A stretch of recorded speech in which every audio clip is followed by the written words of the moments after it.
Our presenter today is Stephen Cantu. Is it Cantu or do you pronounce it differently? Cantu, but close enough. Cantu. Okay, thank you. He has been a master gardener since 2008. He's a journeyman carpenter, wheelchair athlete, and two-time Paralympian. He gardens on a 2-acre plot in Bonita and maintains 35 plus fruit trees, a large cactus garden, and raises garden beds. So a lot of experience here. We're so happy to have you, Stephen. Looking forward to learning more from you. Oh, well, thank you.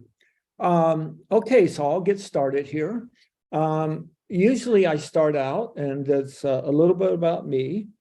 I'm paraplegic due to a traumatic injury in 1982, and I fell 3 stories on a construction site and broke a tibia and a femur, compound fractured femur, a broken pelvis, couple broken ribs, and 3 broke my back in 3 places.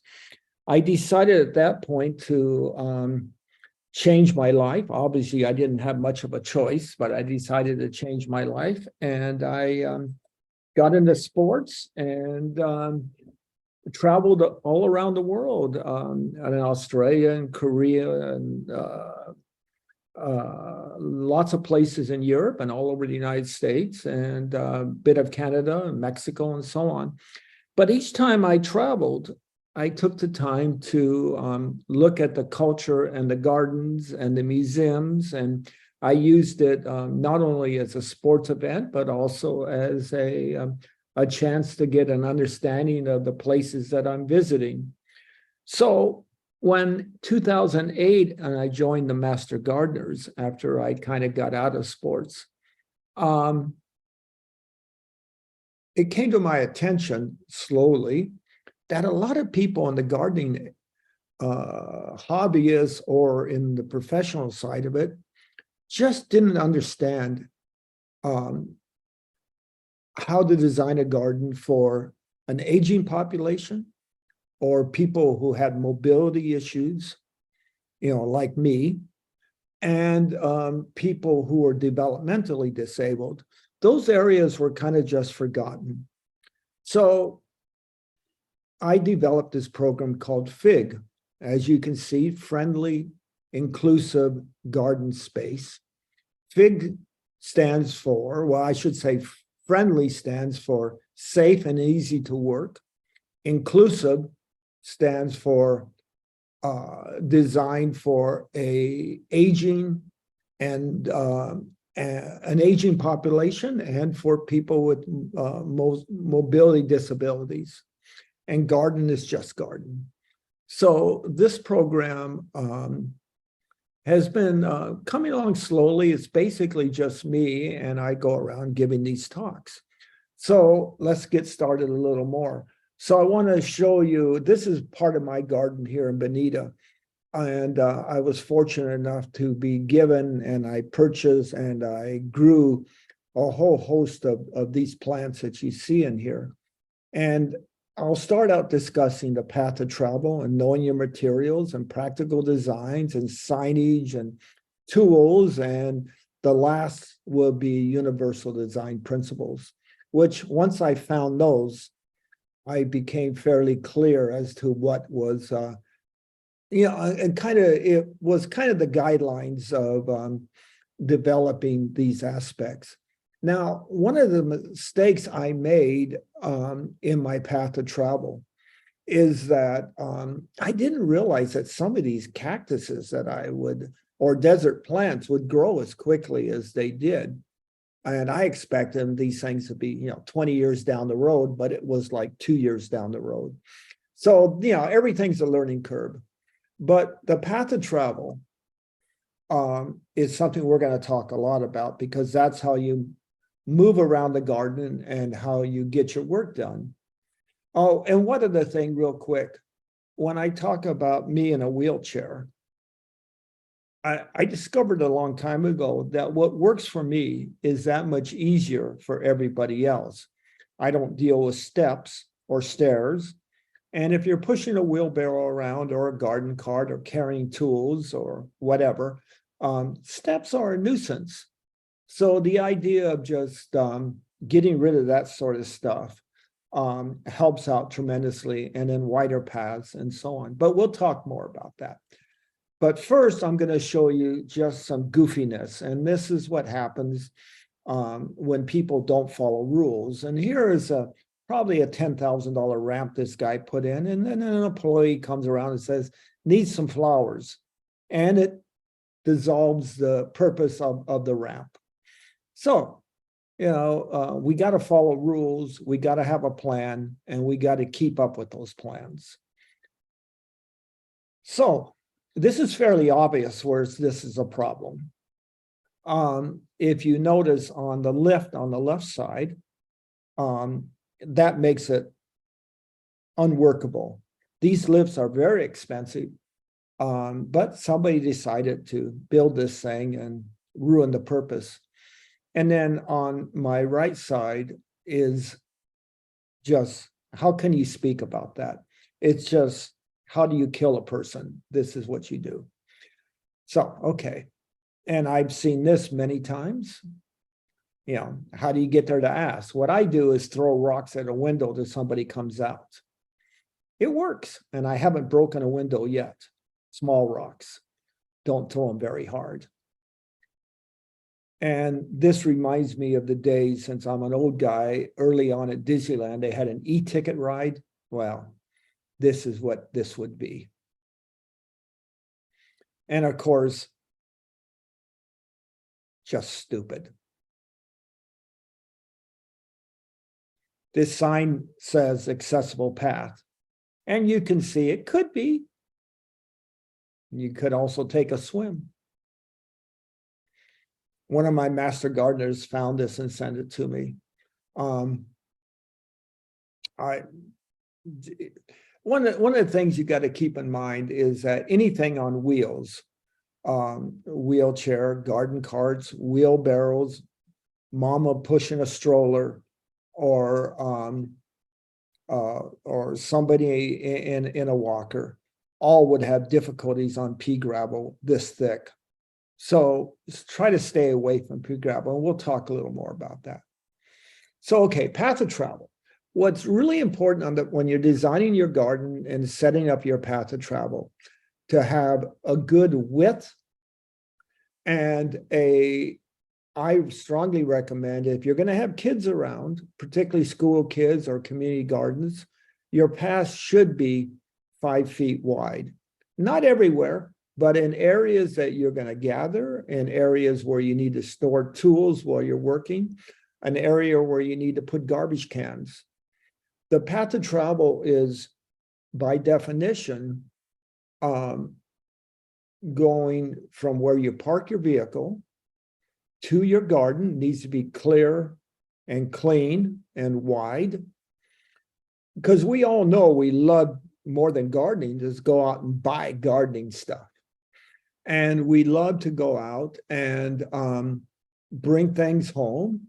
And so if you got a bag of fertilizer or a bag of soil or a tray of whatever product you wish to plant, you're going to be carrying these things. And sometimes the loads are heavy, sometimes they're cumbersome. So a wider path, obstacle-free, to your garden from where you park your vehicle. And this applies to community gardens, school gardens, and home gardens. The other thing that's really important is,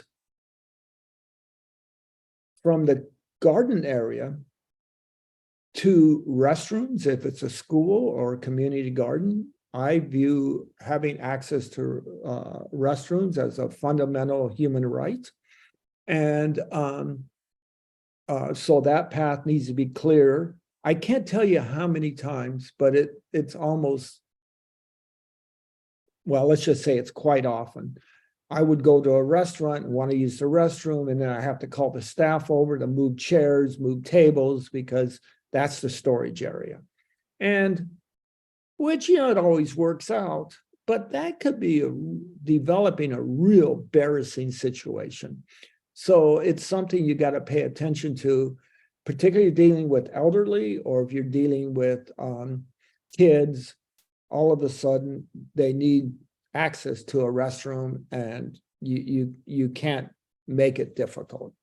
So path of travel, just to reiterate, would be from the car to the garden, nice and wide, and to the garden to a bathroom, or garden to the house. And so you got to keep that in mind. And then here's just some expanded views of my garden here. As you can see, I love pointy, sticky gardens, and I was fortunate enough to acquire a large number of cactuses from a friend of mine. And then another friend of his also gave me a bunch of cacti. And I have a garden that's South African, Madagascar, and Baja California plants. And then a bunch of locals also. And they Gorgeous. Did somebody ask a question? No, I just said gorgeous. Oh, well, thank you. So one of the things to keep in mind also is a path to travel inside the garden. Oops. And in this this garden, this is something that's here in town, of a new garden at the Kaiser Hospital. And this is very expensive. I don't expect anybody to be able to afford something like this. I don't even want to estimate the cost, but it's in the hundreds and hundreds of thousands of dollars. But what I want to point out is you see some seating areas. There's 1, 2 areas, and one that's underneath the photo. Gosh, that's not right. And we always know in our gardens and homes or schools that we need a spot to pull a kid aside, or pull your kid aside, and just have a conversation, to have an area that's off the the path of travel is really important, that you can have a nice conversation. And it's a good place in school gardens that a kid needs to chill, set them off to the side and say, all right, buddy, just relax for a few minutes. We'll get you back into things. So having a little pocket somewhere is important. So what I like to talk about on this one is that the path of travel is quite clean. It's very nice, except for one thing. One of the tenets of architectural design is to have an area that you're brought into, and they actually design an idea that you focus on, say, a door, in this case, 2 red doors. And that, I bet you, everybody's eyes went to those red doors or red gates when they saw this garden. What they didn't see, and probably until it's too late, is all these tripping hazards. Let's see if I can get this to work. Do you guys see that highlighted area? Okay, so we got tripping hazards here and here. And I bet you most people don't even see those until it's too late. So the path of travel, again, has to be free and friendly, is what I always say. So keep in mind that. Again, on this beautiful garden, we have these, I call these tripping stones. But think about it from the perspective of, say, you're taking your kid for a walk through the garden and you're in a stroller. Well, that's not going to be very comfortable for the kid. For me in the chair, carrying tools or carrying plants or whatever, that's going to be almost impossible to do. To push a wheelbarrow over this is difficult. So all those things need to be kept in mind. And so it's nice to have a nice, clear path. Even though it's gorgeous, it's not very functional. And now on this garden, one of the things on the path of travel you have to keep in mind is not using pea gravel, mulch, or gorilla hair. Now, one caveat: if those things are, say, 1 inch high and into the mud, and they keep your feet out of the mud, or in my case, my tires, or anything on wheels, then okay, I could live with that. But you start getting pea gravel or gorilla hair or mulch that's say 2, 3, 4 inches thick, then it becomes a real nuisance. So you got to pay attention to that. And for most walkers, it's not that big of a deal. But if you're pushing a wheelbarrow over 3 inches of pea gravel, it becomes a real mess. So keep that in mind. I prefer DG. And on my paths, I showed you earlier what I put down there was it's called construction debris. So basically, it's a bunch of ground up concrete. And over time, it turns into a sidewalk because it's concrete. And areas that were soft, I added some Portland cement to it and mixed it around. And I got a very nice pathway at a very cheap price. So DG is expensive.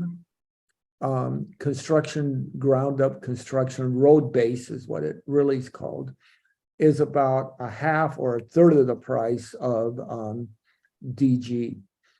So my plan is to then put a smaller amount of DG on top of the road base, and that will help keep it in place. So the go-to material is decomposed granite. It can get very expensive, but if you buy local and you buy a local produced product, it's not so bad. Now, know your materials. Now, as was said, I am a journeyman carpenter, and I spent a good number of years in the trades, framing houses, working on high rises, working on bridge projects, and so on. And I had the opportunity to use this treated material daily. And what I noticed was that I would get a splinter, and it would almost always get infected. For me, not that big of a problem. I would dig it out and move on and, nurse my wounds and so on. But for somebody who has an immune deficiency issue going on, or an elderly, or a young kid who's not too healthy for, whatever reasons, this could be a real problem. So keep that in mind. There are other options, and one of them would be DG, or what am I saying? It would be a Trex-like product, even though Trex is very expensive.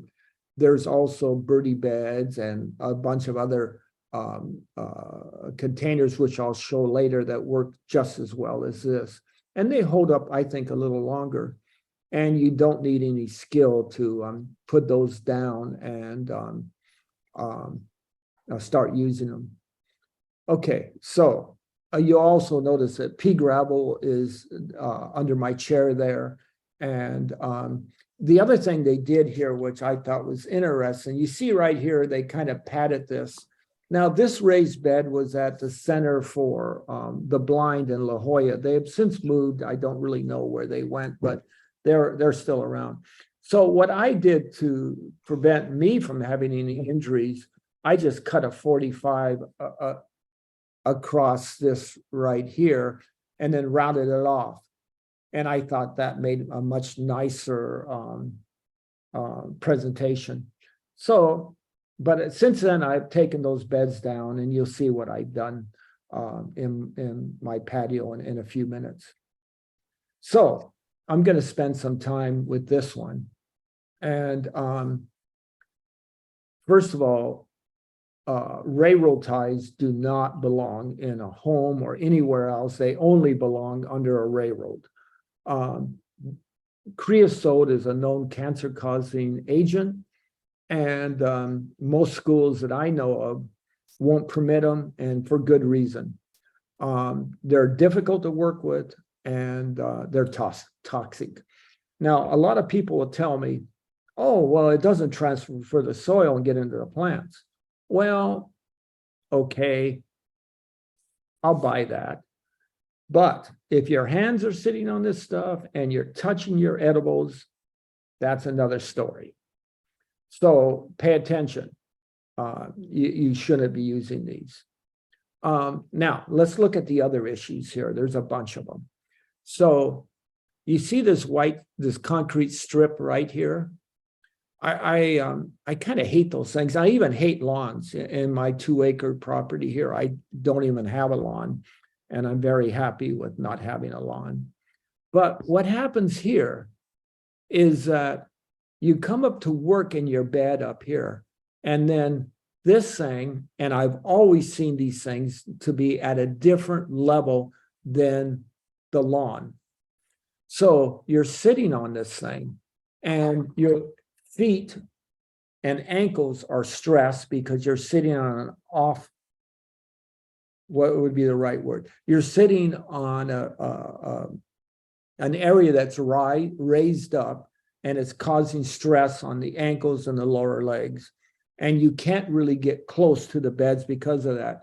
So you end up either sitting on this thing and working sideways, and on hot days, creosote bubbles out of those things. And so you're going to get your clothes really dirty, and you're going to get that stuff on your hands. So that is not a good start. So having different elevations next to your raised bed is not very functional at all. Now you look around here, and it's almost impossible to get around here and do any work. So in my mind, this is not feasible at all.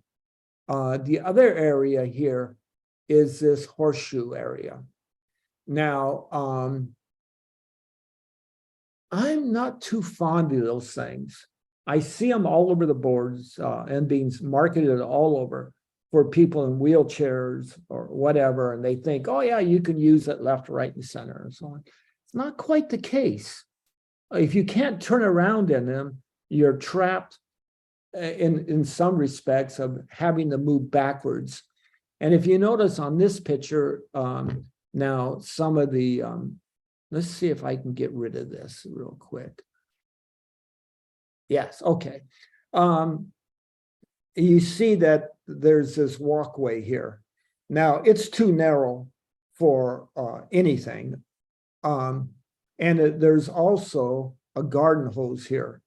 Now, one of my master gardener friends who live here in Bonita, her mother went out to do some gardening. She was, I believe, in her late 80s or 90s, tripped over a garden hose, ended up breaking, I believe, a shoulder and a hip. So having these things around, oh, come on, is really can be a real health hazard and ruin, your time. So you got to be really careful about picking up garden hoses and picking up and keeping your path of travel debris free, garden hose free, tripping free, and so on.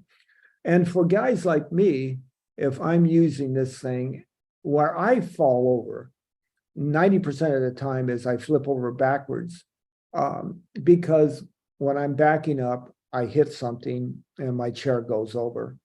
Now, sometimes I catch myself. Sometimes I just fall and, dust myself off and get in this chair. When I was younger, I was 26 when I was injured. And so that wasn't that big of a problem. Now that I'm dare to say, in my 67, which I have to bite my tongue on that, it's a little sore. I get a little sore, and I may spend a day or two recovering from a fall, where before it was like no big deal, move on. So it's something to pay attention to. Again, pea gravel, a narrow sidewalk, lack of access around. And so it looks nice, but not very functional. And I would discourage anybody from building anything like this. Okay, now, irrigation controllers, timers, and so on. This is a commercial garden. I believe, if I remember right, it's attached to a restaurant in the La Jolla area. And so it's a farm to table operation. So the guys who are building this up, you can't see them, but they were here, and this lady, if that is, working under this trellis, trimming up grapes. So it was done we were there in the winter. I'm hearing some wind outside my house and kind of fun. Anyway, I'm glad I'm indoors. So the things to look at here, it's hard to see, but I'll talk more about this later. You have some vertical growing, or which comes in really handy for guys like me and anybody who wants to get close up and not have product or produce in the travel path of travel. And so having this vertical growing is very nice. This is a large and expensive shaded area. Oh, come on. I strongly recommend that somebody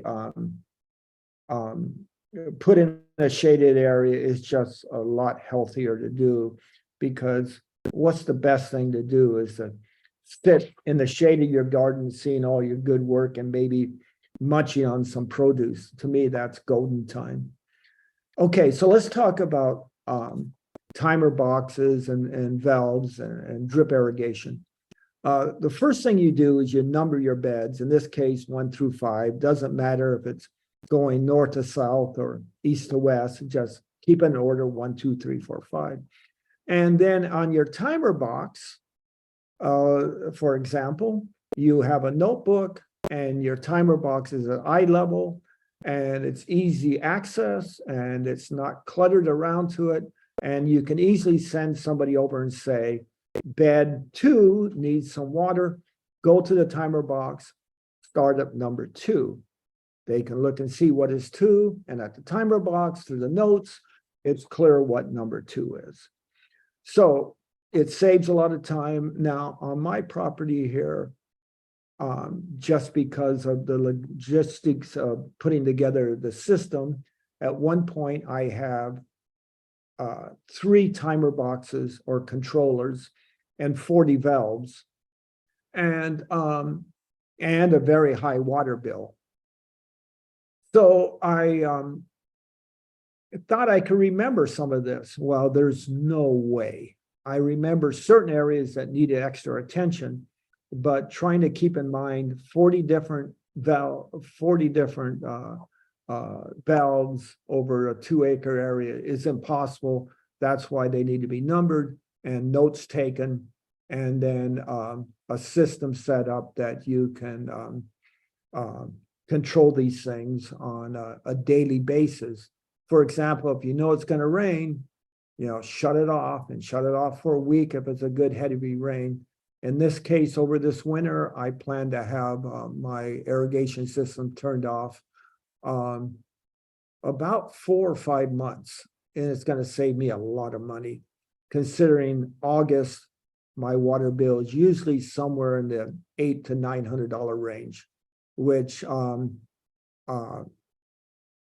I just don't like paying that. But if you're going to put a garden in and you get fruit back, then I don't mind paying it, because one way or another that food's going to cost you.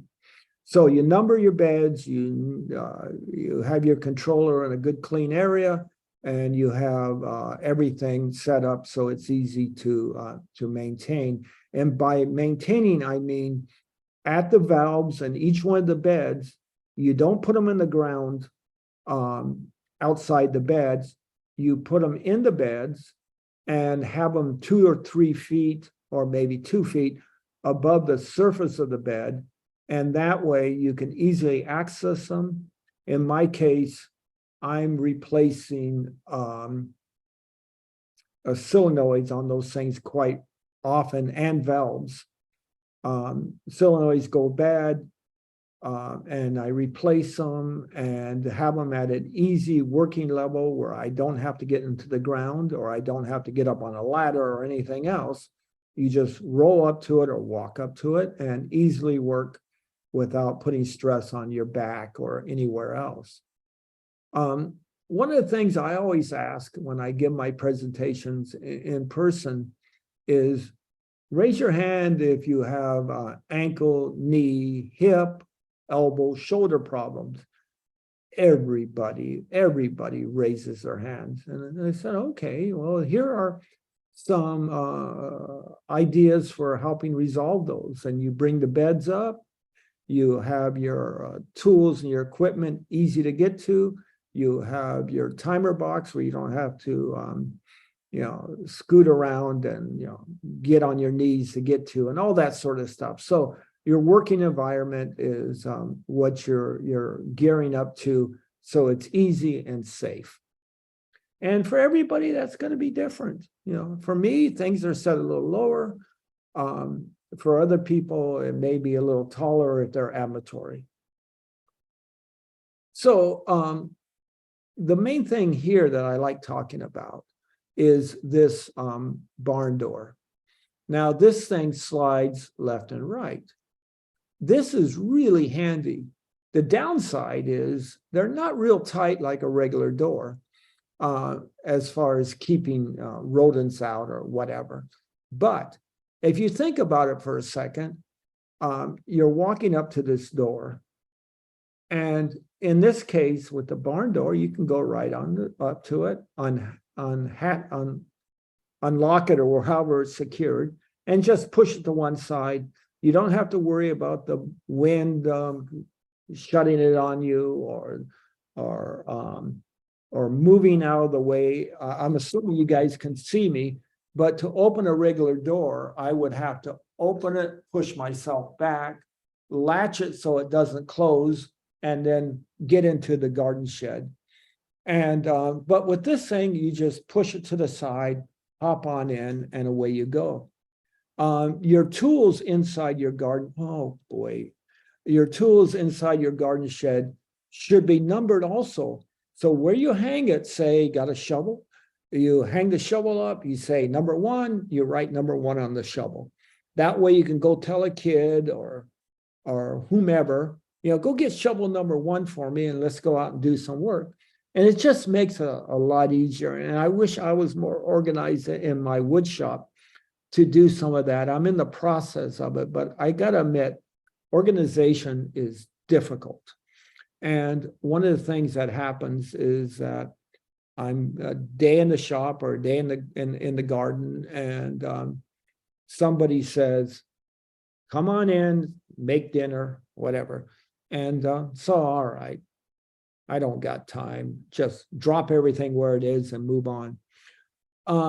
That's a problem. You got to get into a system of organization, and it'll just make, for me in my wood shop, when things are cleaned up and things are organized, the quality of work goes up and the ease of work goes up. So it's something to keep in mind. It pays off in the long run, even though it seems like a real nuisance as you're doing it. It's healthy and safe way to maintain your tools and your and your own body. So okay, so reading my notes, decomposed granite, nice, clean, nice, easy path to work on, wide paths. It's all good here. So vertical gardening, as we talked about, you see this guy's not putting much stress on his lower back. And I would have that tomato plant a little lower, but yeah, it's what he did. That's fine. But you can see that that's nice, functional, and easy to work on. I think that's the way to go for a lot of us. So to me, this is garden art, and I had some of this going in some of my gardens, and my wife is an avid gardener in the patio area, and I really appreciate when something like this is going on. It makes for a real nice, easy access, and it's just a good way to show off your product, and it's not that hard to do. Now, espalier for fruit trees. I'm doing this. It doesn't look this nice, but you can see how the woman on both the left and the right can easily get up to their plants and, in this case, trees, and pick the fruit. You may get a little less volume, but you'll get a higher quality fruit when you do this. And it's easier to get to it and work on the tree and see if there's any damage going on from bugs or whatever. And so it's a good way of managing your home fruit trees. It gives you more space. And it's just, to me, it's easy and it's pretty. I have figs and pomegranates that I've done this with. And I got to tell you, the pomegranates don't take to it as well as I hoped. The figs aren't a problem. Those things will grow anywhere as long as they get heat and water. So it's something to keep in mind. You go online and there's a ton of different designs and it works out quite well. Now you see on the left where the woman is standing, because there's vegetation there, it's difficult for her to get up close. But she's doing okay. For me, it's a little more difficult. So I prefer what I see on the right, where you can get right up close to it and maintain or harvest the produce. But again, they're standing on mulch, which I don't like, and pea gravel. But if it's in, like I was saying, if it's not too deep, it is manageable, but I discourage against it for me. Okay, so keeping critters out. A few years ago, my wife and I took an African trip, and I was in Zimbabwe talking to a local, well, let's put it this way, as a tour of this guy's home and properties. He's a local low-level chief, local witch doctor, and basically a BSer, but that's what he had to do to, provide himself with some extra income and so on. So, all's good. But I looked over at his garden and I asked him why there was such a huge barrier around it. And he said that he had a problem with warthogs, zebras, and elephants.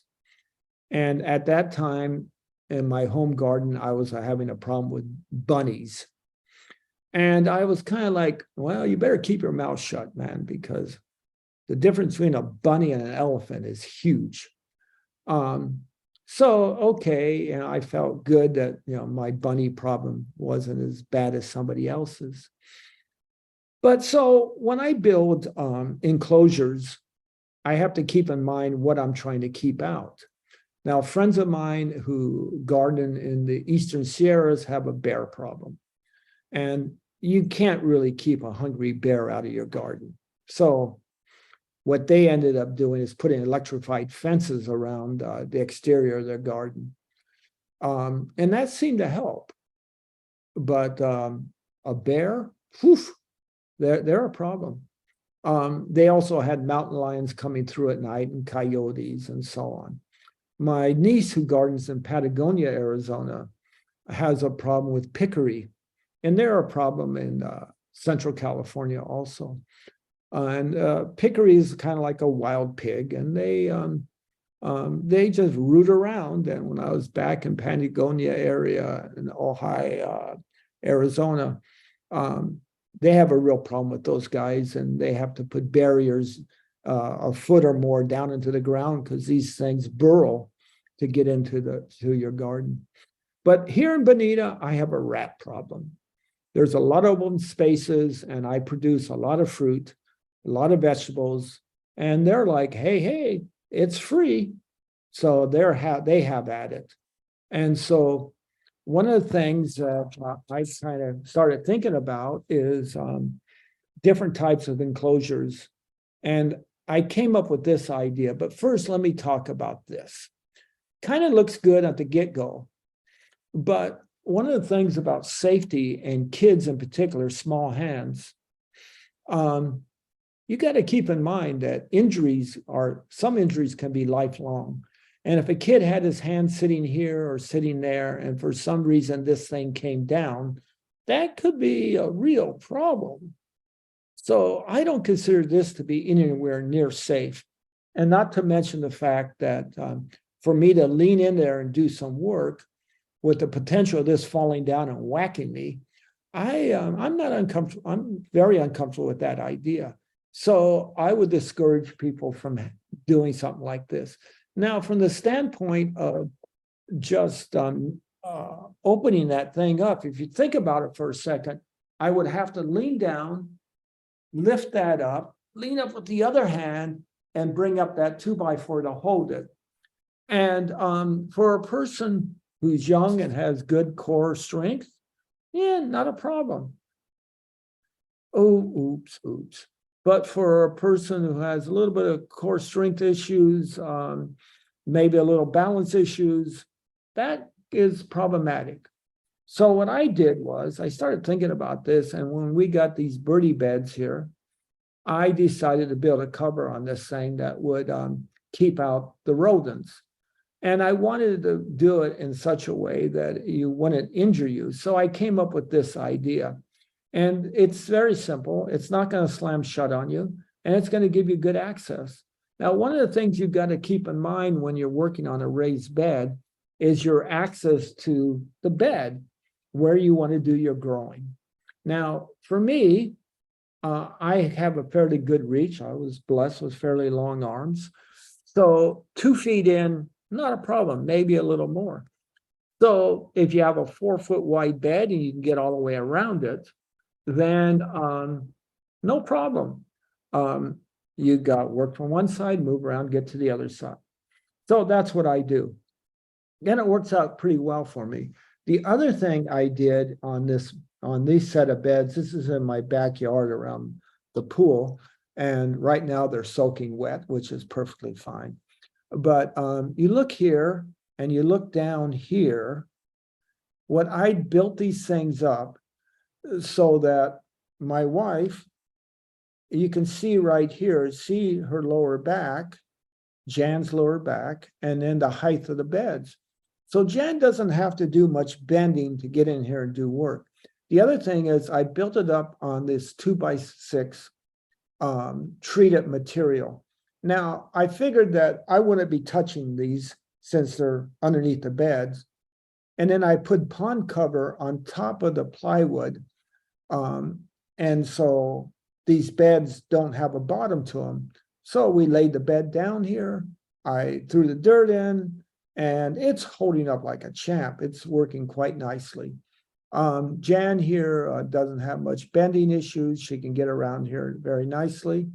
And I was getting ready to build this one, and she said, nope, that's enough. You're done. Thank you very much. And I moved on. So we got 3 of these raised beds, and they work out quite nicely for us, and we're very happy with them.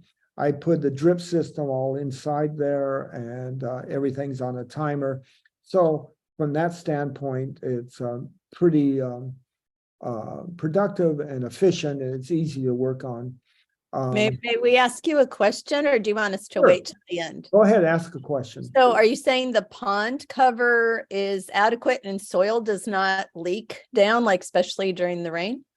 It hasn't been. I got a little bit of soot in my case with these rains, but it's not enough to be a problem. Oh, Now, good. Yeah, I feel very good that that's worked out nice. I think the soil I used was very premium and so on, and not a lot of silt in it. But it's worked out quite nice, and I'm very happy with what we pulled off And there. I can't tell the height of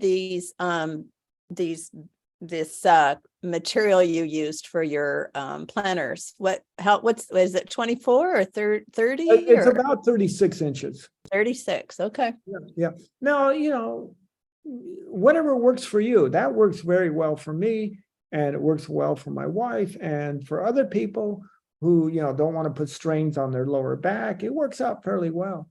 I was mentioning to you, some of you earlier, that a video was done for this company, gardening company, Ethnic Gardening, and they came by and looked at these beds, and they were like, whoa, this is I haven't seen that idea of having this type of enclosure to exclude the rodents. And I thought it was kind of funny in the comments that came back from that YouTube video was somebody said, hey, why don't you throw a rabbit in there, and at the end of the season, and then they'll eat all those old plants and fertilize your garden bed. And I thought, that's not a bad idea, but I don't want to deal with animals at this part of my life. But why not throw a bunny in there, or two or three? Thank you. Yeah. I mean, if you're into eating rabbit, then but I'm not that way, even though I've had some pretty good rabbit. My neighbor just down the road would go out and take care of the rabbits and go in and make a stew with them. And he claimed they were good, but I've seen the local bunnies, and I think it's kind of dicey. But he was happy doing that. Okay, so hydroponics. This is a great idea for a lot of different reasons. You can save on water. It costs you a little bit to set it up. You can got to have a little bit of chemistry knowledge. Got to spend some money on that. But as far as access, getting close up to them, they can work out very well. I have not worked with hydroponics. I know it's all the rage in some areas, and oh boy. And but it's something to pay attention to if you're limited space, or if you just want to try it. Give it a shot. Don't build it too high. Don't build it too low. Find the area that's comfortable for you to work on. And I love butter lettuce, by the way. And those things just work very nicely. Okay, so I always say, if you're going to be putting a garden in, start out small and just see what your tolerance is before you do like I did and have, let's see what I got, 3, 4, 5, 6 raised beds in my back patio, plus a ton of other types of growing containers, and a large fruit orchard and so on. And it's really too much for me to handle. And I have help that comes in, and we help with the harvest and help with the pruning and so on, because for one guy, it's too much. So keep in mind what your limits are. Maybe you want to go on vacation more. Maybe you want to develop having fresh produce in your yard, but which is all good, but know your limits, because it can be really overwhelming if you take if you overshoot it. And most of us do. A lot of my master gardeners have had that experience. So I always say, start out with a kitchen garden, put it next to your in a sunny area next to your kitchen. You can run out and grab some herbs or whatever you happen to be growing there and go in and cook with them. To me, to have fresh mint or have fresh basil or tarragon, it's just really a godsend in my cooking. I just love to do that. So it's something that people should know their limits. This fun idea, I like this. I wish I could do something like this. It's not very practical. It's not very accessible, and it looks like a lot of work. But it's just kind of neat. Kids love this sort of stuff. I don't know what I would do with all these gourds and pumpkins and so on. Probably put up a fruit stand out by my front drive and see if anybody would give me $1 for one of these. But at the garden in Hollywood, they set up a tunnel system with passion fruit. They grow very quickly. You can't stop them once they get established. Put out a nice fruit. And kids just love running through them. So, if a school garden or community garden could do that for the kids to play in, it's just wonderful. Now, this particular garden, if you look at this closely and you look up here, you can barely see, but a lot of these guys are tied up because they're heavy. Don't ask me what they each weigh, but 5+ pounds on some of these things. So they have ropes that are tying these things up. So for me to get in there and try to harvest this would be very difficult. Working over my head doesn't work very well. And for a lot of people, they lose their balance trying to do that. And the other thing is, I wouldn't want to put a blind guy in this thing. talk about headaches. But it is kind of fun and cute. Now, I call these accessories. To have a bench set next to your raised bed is something like this.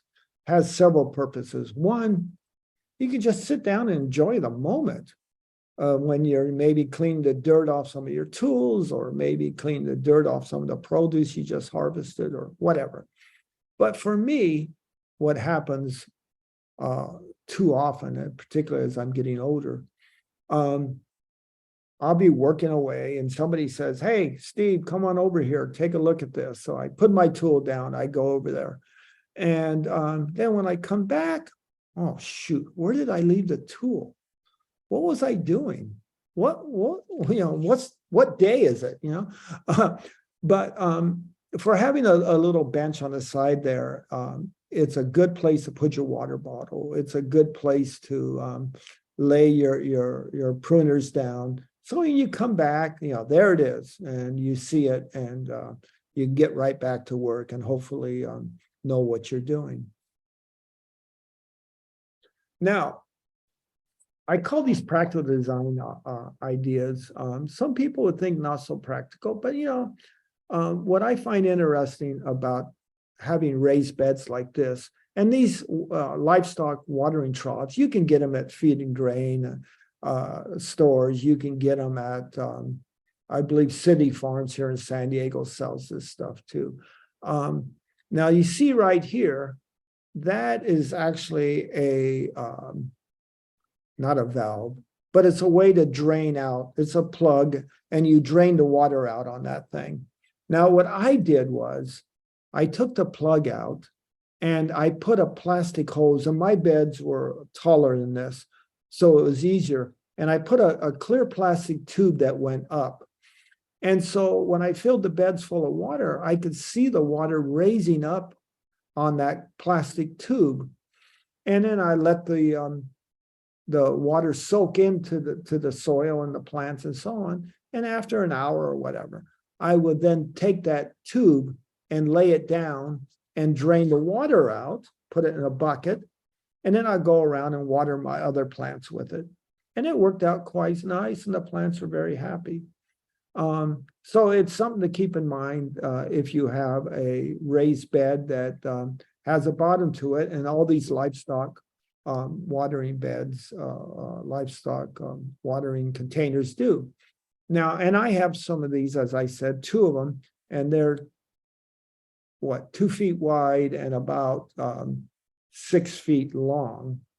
And you can grow quite a bit in them. They're very, very functional and do a great job.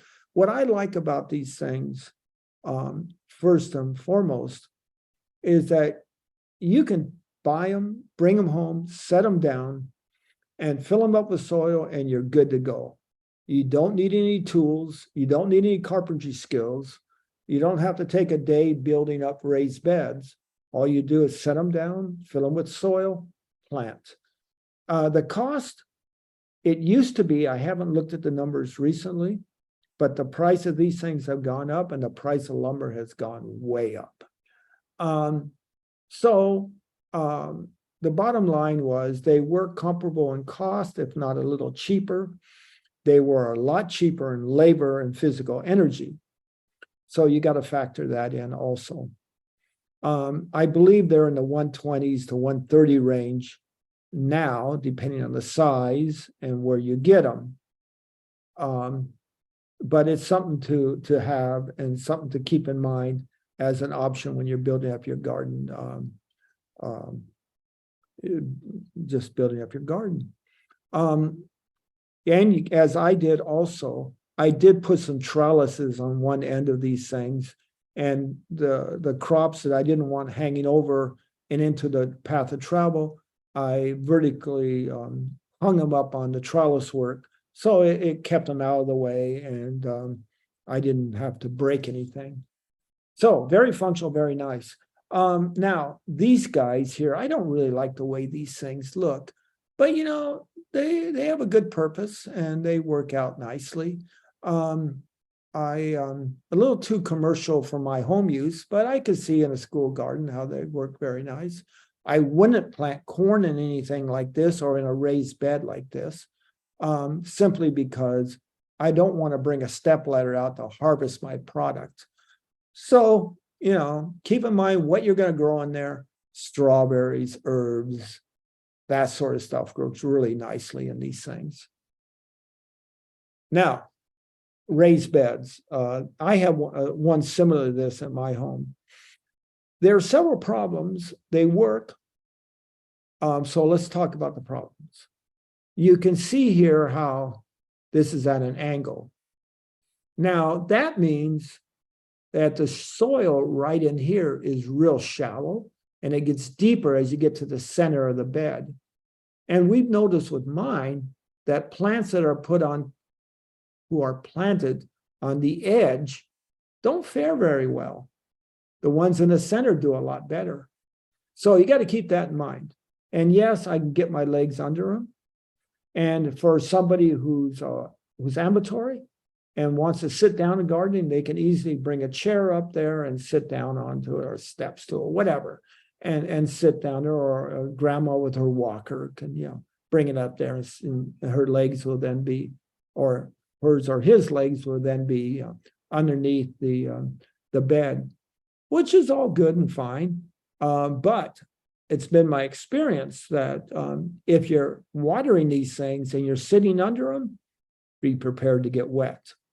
And then explaining why you got wet, that's up to you. But it's something to keep in mind. But one of my big pet peeves, and this is a school garden here in San Diego, about these is that, well, on the good side, nice, flat, hard working surface for a person with mobility issues to get around, that's all good. But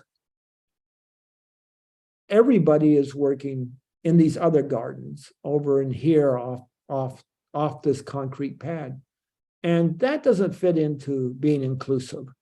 I like people working together, disabilities, not disabilities, all working together, all having a good time, all being included in the learning process and the social process of gardening.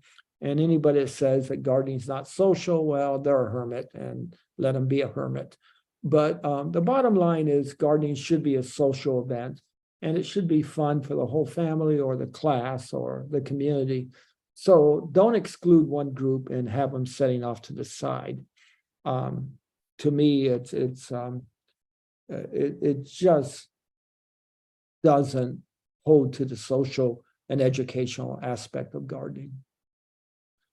Signs and signage, symbols. Now, I bring this up only because I just love these cave arts that we see in Southern Europe.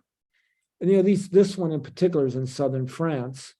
And don't ask me to pronunciate the name of the cave because my French is non-existent. But in Southern France, this was found, and it's about a 20,000-year-old cave painting. And to call these guys primitive or cavemen, I don't think that's fair. Their art says more than that. But what the point I'm going to make is that signage is for education, maybe religion, maybe to bring the group together, show them how to do what. And so to me, going way down on our brand stems, we have used signage for thousands upon thousands of years to communicate with our fellow human being. So it's something that humans do. And then you get to signage like this. Now, this is important. This is good to have signage, but it has to be done properly. The signs need to be in a location, not behind a tree or a bush. It has to be the right size. If you want somebody to see the sign from a distance, then there are equations that say if you're 50 yards away, the sign needs to be this size. If you're up close, then it needs to be this size. So keep all that in mind. It's important to have your path of travel marked. It's important to have evacuation areas marked. Now, you would think, well, you're in open space. Why would you need to evacuate? Well, who knows? I don't know why. Stuff happens. So signage is good. Signage is fair, but it has to be done properly. So if you're going to put in signage in your garden, if you want to put in signage to thank a sponsor in the community or a school garden, it should be done in a way that respects the signage, respects the person you're putting it up, and thanks them nicely. So, think it out and just don't haphazardly put it up. But the signs that I like are these things. Now, as I was speaking about earlier, many times this has happened where I'm planting whatever, and I get called away or whatever, and I come back and I say, uh-oh, was these radishes or was this carrots I put down? What did I do here?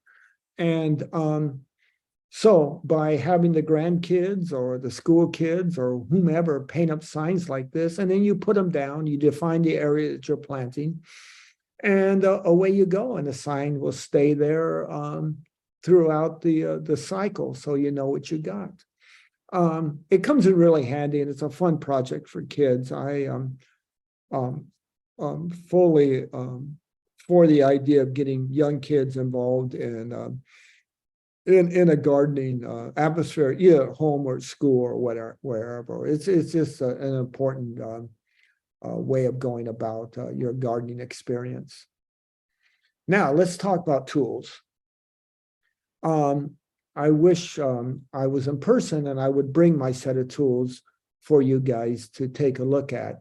But here, this guy here, this is done. Now, I've had carpal tunnel issues and I've had surgeries on both wrists and elbows for cubic tunnel on the elbows and carpal tunnel on my wrist. And it's paid off. It's doing quite well. But when the other issue that happens with guys like me is, or for a lot of people, and particularly older people, their hands get very fatigued. These things doesn't put stress on the wrist, keeps the hands not using a real strong grip. So it's easier to do small work with these guys. And if you type in adapted tools, gardening tools, adapted gardening tools into Amazon, or just do a Google search, a lot of these things come up. The price has gone up on them. Don't quote me on the price, but they come in very handy. And this guy over here, I think it says, I can't read the price now, but they're probably $10 or $12 or something. But they help out really nicely, and it's something to keep in mind that these tools are available and use them where you can. Now let's talk more about tools.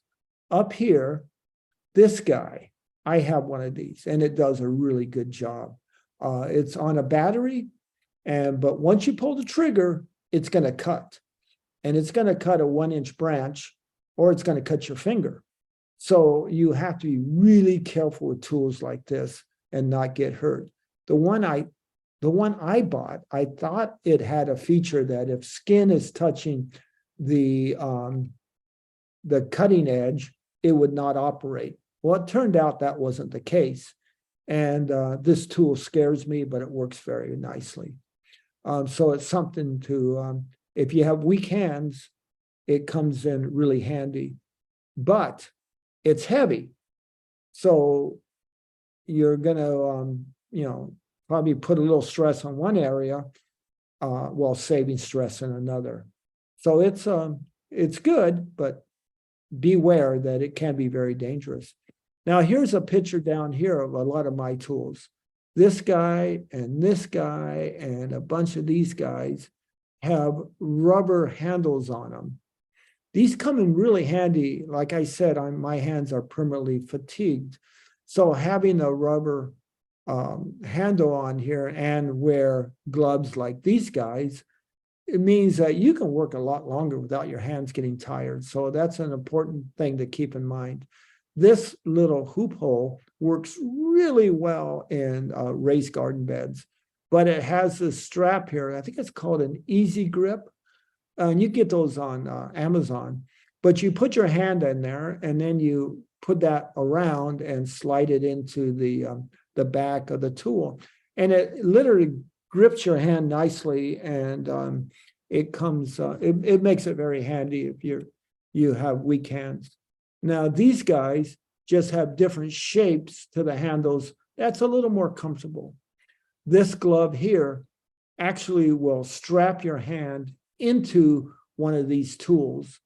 And so you'll have very little stress on your fingers. I wouldn't suggest doing both hands because you're going to need a way to take this thing out of there, out. And having both hands strapped down isn't a good idea. But for one hand, it works out very nice. Now, clippers, I have a ton of these things. And I'm always surprised. I go down to the store and I say, oh, that's a good one. I think I'll buy it. $20, no problem, you know. Take it home, use it for a while.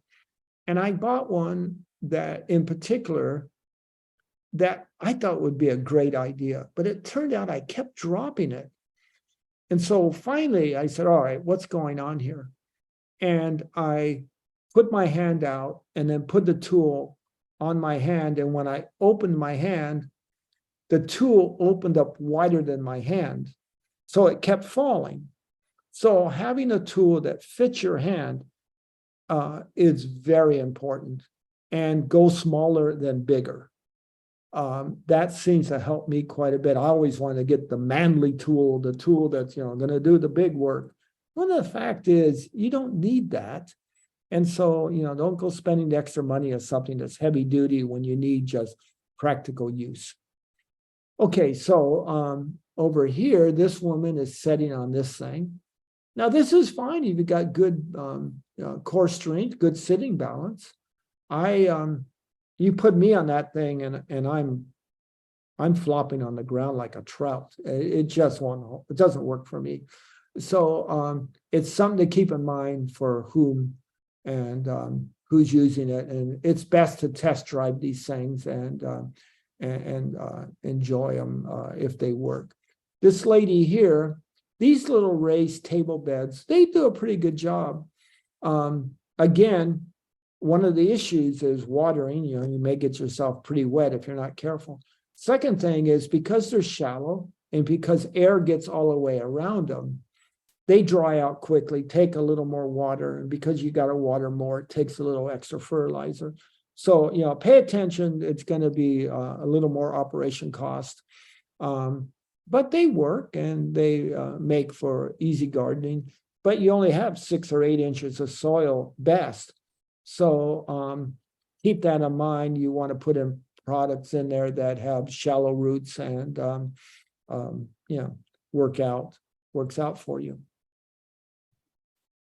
Hi, Stephen. Just to remind you, we are going a little bit over. So for those who do have to leave, this will be recorded. Otherwise, we can also make sure to invite you back for a different presentation. I don't know what you would prefer. Well, I got a few minutes left. So if you want me to continue for the recording, that's fine. If people have to leave, they can watch the recording. But that's up to you. What do you want to do? Okay, I will stay on and I'll continue the recording. Does anyone have questions before if you do have to leave? I will stay, but I do have a question.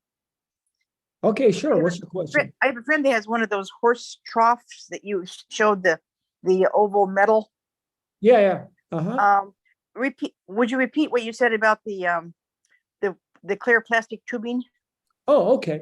So you take out the plug and you put in a hose bib, and then you slip on your plastic tubing on there and clamp it down and tie it back up.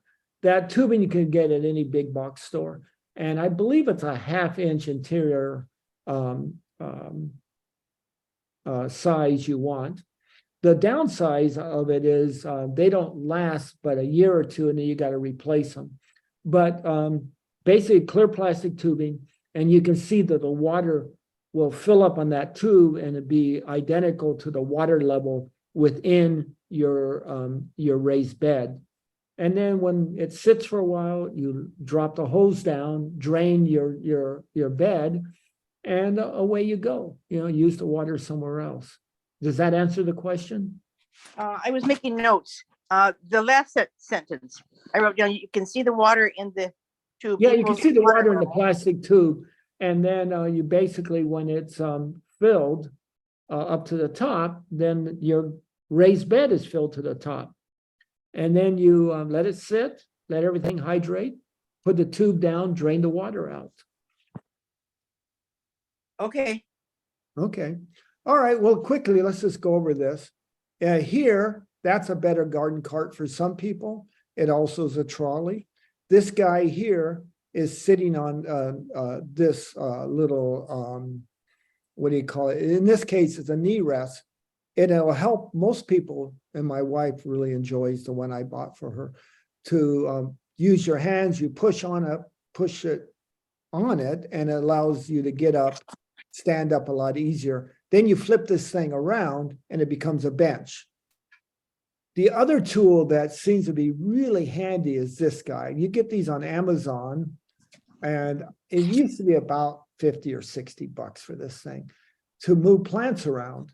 But I also use it for propane tanks in the barbecue and for other heavy objects, but it works very nice for moving plants around. And there you go. It's very handy. Of course, looking at this one here, having the proper body position when you're working is important. And we all know about keeping your back straight and lifting through the legs and that sort of stuff. So that's something to keep in mind. So of course, safety strategy, use gloves, wear an apron, don't do stupid stuff in the rain with an electric mower, and work smart. Tools to avoid. I've used these tools in my garden, even when I was in a wheelchair. And yeah, to me, these tools, digging bar and a pick, basically don't really belong in a home garden or community garden. These guys are best on a commercial site, But to me, these tools, the big purpose of these is to teach a young male or a young female the value of a higher education. Because when I use these things, my body is hurting. The vibrations go up the arms, and it really hurts my elbows and my wrists and my shoulders. And they're tools to avoid. Put a raised bed in, like I said. Okay, so garden cart for tools. This guy over here works very nicely. Pull it to where you're working, and away you go. I want to get one. I just haven't done it yet. I have some ideas like this out in my garden, but at one point somebody was stealing my tools at night, and I think it was a homeless guy, but nevertheless, never caught him. So if your garden's safe and secure, this works really nicely. Now, this little presentation sums everything up. It was done by a fellow master gardener a few years ago, and so anyway, here we go. The UCCE Master Gardener and Master Gardener Association of San Diego County brings you Designing Friendly, Inclusive Garden Spaces with UCCE Master Gardener Stephen Cantu. FIG stands for Friendly, Safe and Easy Movement Around the Garden and the Right Tool for the Right Job. Inclusive for all levels of ability and age gardens. In Section A, we'll look at the 7 principles of universal design. These 7 principles are 1, equitable use, 2, flexibility in use, 3, simple and intuitive use, 4, perceptible information, 5, tolerance for error, 6, low physical effort, and 7, size and space for approach and use. Number 1, equitable use. When designing your space, think of yourself and everyone that will be using your garden. Think of their age, think of their size, think of physical abilities. Will you or your intended users be bringing in pets? Can your space accommodate a wheelchair? or planning ahead for a pregnancy during your gardening years. Number 2, flexibility in use. There are many ways to achieve flexibility in the garden. Keep your tools in good shape and in easily accessible areas for you and your users. Decide how you and your users will access your beds. Consider appropriate bed heights. And for more vertical flexibility, you can use vertical gardening, container gardening, or espalier. There are pulley systems and raised beds on wheels to add lots of flexibility to any garden. Number 3, simple and intuitive use. Make your designs user-friendly. Create wide, unobstructed pathways and workspaces. And always consider the intended flow of your space. Number 4, perceptible information. It is important to communicate essential information clearly and precisely. Consider your intended users when making your signage and make it as perceptible as possible.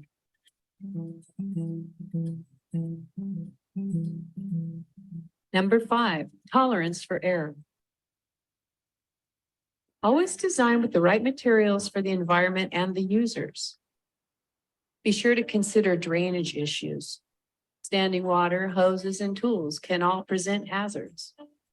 It is important to minimize hazards and adverse consequences. Number 6, low physical effort. This principle allows for a workspace that will be effective, comfortable, and one that minimizes stress.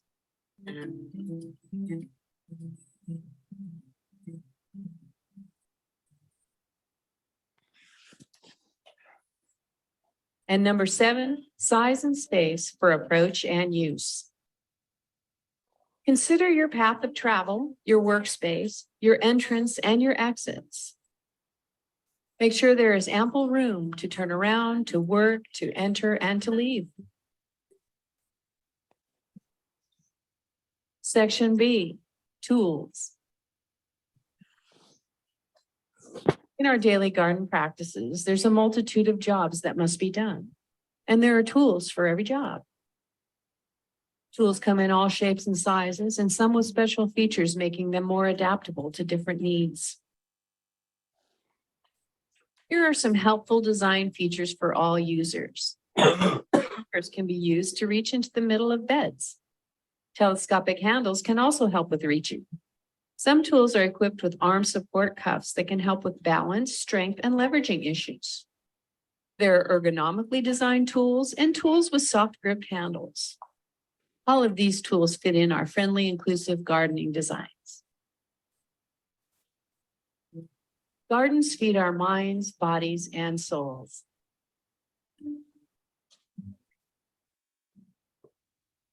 Help us cultivate diversity together. Learn more about adaptable and inclusive gardens from the Master Gardener Association of San Diego County. www.mastergardenersd.org. Friendly Inclusive Garden Spaces is developed by Stephen Cantu, UCCE Master Gardener. This film was produced by C. Brown, UCCE Master Gardener, and music by bensound.com.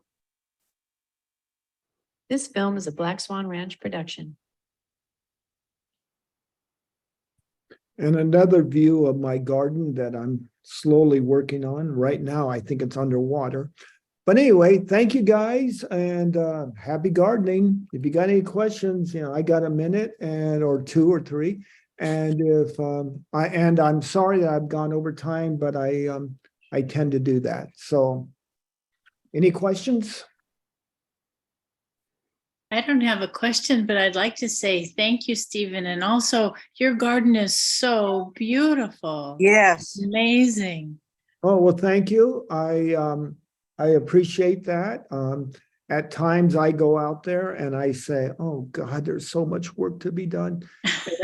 And other times I go out there and just sit in the cactus garden and I just feel the stress just kind of just pour away. Mm. And to me, that's one of the main purposes of me gardening, is to get out there and have those moments where you can just chill in the garden. Yeah. Yeah. Just curious, you mentioned you travel, and that's one of my frustrations, starting to garden and then being gone for a good number of days or weeks. And then, is your self-maintaining, or do you have to have someone come on your property if you're gone? Well, yes and no. There's parts of the garden that I ask my daughter if I'm leaving for, more than a few days, a few weeks, to come over and check a couple of the fruit trees that are in the patio because they don't get enough water. But all those issues can be mitigated by having a drip system and a controllers and so on. The problem I always run into is not paying attention to the weather a few days out. Because if there's a Santa Ana brewing in San Diego, and it gets really dry and really hot, if you don't have your plants good and hydrated when they hit, you can lose a crop or lose a good chunk of that plant. So I'm always trying to stay ahead of the game and have a good watering system put in prior to let's say a Santa Ana. And if we're talking about a freeze, which we don't get that often in Bonita, but this winter was a little bit on the cool side, but not a hard freeze like I've seen before. I try to keep ahead of that so I can I don't wrap plants, but I do put soil up against them to keep the body of the plant free of frost. I have some Madagascar palms that I've lost a bunch of them at one point when we had I think it was down to 21 degrees here on my property for a substantial period overnight. And I lost the Madagascar palms. They just turned to mush. So those guys and the Patagonians, I cover with soil. And that seems to solve the problem. So the bottom line is you just got to be ahead of the game a little bit and pre-plan for that. Now, I understand that sometimes you get called out of town for an emergency, but sometimes stuff happens. But if you're able to pay attention, then it's very helpful. Anything else? No, thank you. Great presentation. Oh, well, thank you. Thank you. If you guys have any comments, you can email me at cantu@cox.net, CANTU@cox.net. And I'll try to answer them the best I can. And we'll go from there. Thank you so much. Thank Really you. appreciate it. Thank you. So Goodbye. goodbye. And by the way, if anybody wants a garden tour and if I'm available, let me know and maybe we can work something out. Thanks for the invitation. Okay, anytime. Good luck. And I'll go offline now. Thank you. All right. Bye-bye.